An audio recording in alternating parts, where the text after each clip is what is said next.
জিয়াউর রহমান যখন টিএসসিতে বক্তৃতা করতে গেলেন তখন ছাত্ররা তার প্রতি ইট নিক্ষেপ করেছে। জিয়াউর রহমান নিজের ইচ্ছায় ছাত্র সংগঠন করতে চাননি। ব্রিটিশ শাসনের বিরুদ্ধে ছাত্ররা সংগ্রাম করেছে। এটা ছিল ঔপনিবেশিক বিরোধী ছাত্র আন্দোলন। 1973 সাল থেকে 2024 সাল পর্যন্ত নৃশংসভাবে শাসক দলের পেটোয়া বাহিনী হিসেবে কাজ করে। এটা হলো ছাত্রলীগ। এর মধ্যে ছাত্রলীগ, ছাত্রদল ও ছাত্র শিবির নিয়ে আপনার মূল্যায়ন কি?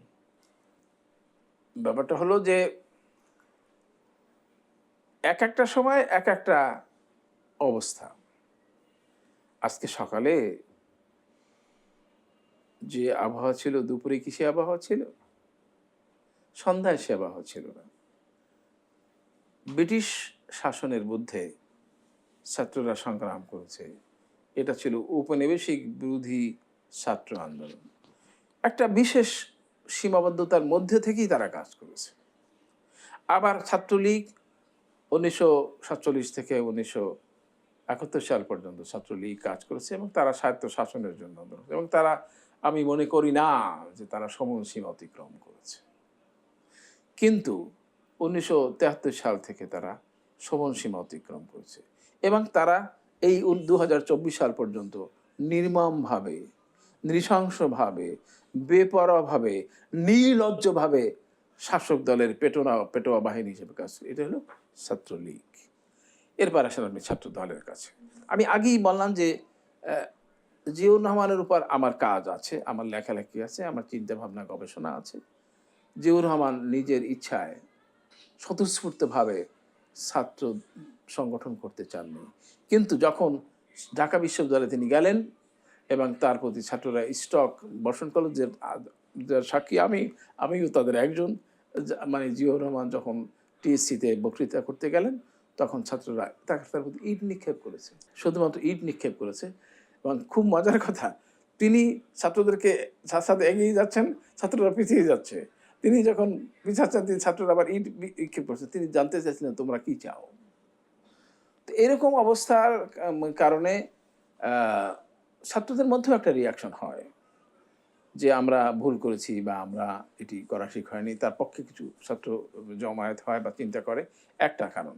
দ্বিতীয় কথা, তার যারা উপদেষ্টা ছিলেন তারাও তাকে পরামর্শ দেন যে যে বেপরোয়া বা বেআইনি বা বেসামাল যে ছাত্র লীগ আছে, এই ছাত্রলীগকে সামাল দেওয়ার জন্য এ red flag to red flag, কবিতার মোকাবেলায় কবিতা, গানের মোকাবেলায় গান, নাটকের মোকাবেলায় নাটক, এই দৃষ্টিভঙ্গিতে তারাও একটি ছাত্র সংগঠন গড়ার চেষ্টা করে। এবং তারা, আপনারা দেখেছেন যে যখন স্বৈরাচারী 9 বছরে ছাত্রদল এই দেশের গণতান্ত্রিক আন্দোলনে প্রদীপী ভূমিকা পালন করেছে, কিন্তু যখনই তারা শাসন ক্ষমতায় আসছে তখন ছাত্রলীগের মতো বদনাম তাদেরও হয়েছে। তারাও লুটপাট করেছে, চোটপাট দেখিয়েছে, চাঁদাবাজি করেছে, বদনাম, নানা ধরনের বদনাম তারা হয়েছে। তবে অতটা বদনাম নয় যতটা ছাত্রলীগের যত ছিল। এখনও এই এই এই গত আন্দোলনেও ছাত্রদল সত্যিকার অর্থেই তো গণতন্ত্রের জন্য চেষ্টা করেছে। তারা মানে তারা রক্ত দিয়েছে, নেতৃত্ব দিয়েছে। এই ছাত্র আন্দোলনটি সফলতার পিছনে ছাত্রদল বা ছাত্র শিবিরের যথেষ্ট ভূমিকা আছে। ছাত্র শিবিরের কথা আপনি বলেন, ছাত্র শিবির একটা সীমাবদ্ধ রাজনৈতিক মানে ছাত্র সংগঠন। সীমাবদ্ধ ছাত্র সংগঠন এই কারণে যে তারা আদর্শের কথা বলে। তারা বলে যে পাকিস্তান আমলে এটা ইসলামী ছাত্র সংঘ নামে পরিচিত ছিল এবং মানে দেখতাম যে ভালো ভালো ছাত্ররা, ভালো ভালো মেধাবী লোকেরা, মেধাবীরা এসব ছাত্র সংগঠন করে। ছাত্র ইউনিয়ন এবং ছাত্র শিবির একই রকমের ছিল, কিন্তু বিপরীত ধারায়। মানে এরা মার্ক্সবাদ বা বামধারার রাজনীতি, সাহিত্য, সংস্কৃতি ইত্যাদি চরম উৎকর্ষ সাধন করেছিল। অপরদিকে ইসলামী ছাত্র শিবির তার বিপরীত, অর্থাৎ মার্ক্সবাদের বিরুদ্ধে, তাদের ভাষায় তাদের কোরআনিক শিক্ষা এবং দীক্ষা নিয়ে তারা অগ্রসর হয়েছে। এবং আপনারা দেখেছেন যে এই আন্দোলনে বলা হয়ে থাকে, নিরপেক্ষ বিশ্লেষণও এটা স্বীকার করা হচ্ছে যে they were the people behind the screen.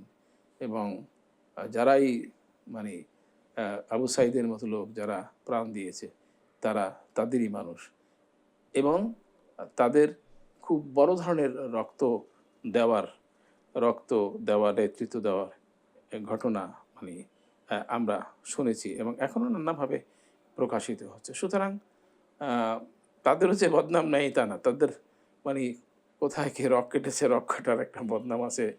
তারপর তাদের মানে ফান্ডামেন্টালিস্ট হওয়া বা মৌলবাদী হওয়ার বদনাম তাদের রয়েছে।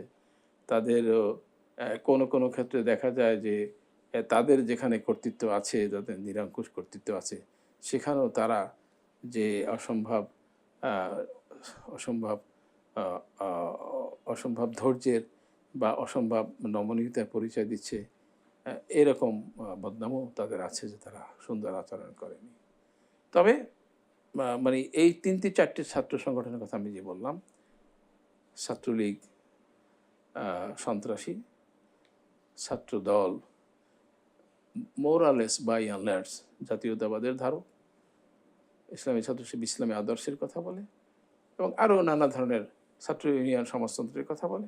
এইভাবে ছাত্র সংগঠনগুলো আছে। কিন্তু এখন যে ছাত্র সংগঠনগুলো রূপ দাঁড়িয়েছে, এতে নিঃসন্দেহে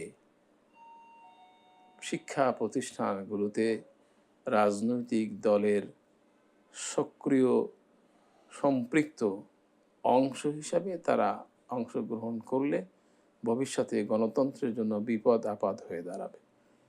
প্রবণতা আছে, সেই প্রবণতাকে মোকাবেলা করার জন্য আপনাদেরকে ব্যবস্থা নিতে হবে। অর্থাৎ যে ছাত্র সমাজের বড় একটি অংশ আজকে প্রস্তাব করছে যে ছাত্র রাজনীতি থাকবে, কিন্তু দলীয় লেজুর ভিত্তিক যে ছাত্র রাজনীতি সেটা নিষিদ্ধ করতে হবে। আমি মনে প্রাণে সেটাকে সমর্থন করি, ছাত্রদের ভবিষ্যতের জন্য, দেশের ভবিষ্যতের জন্য।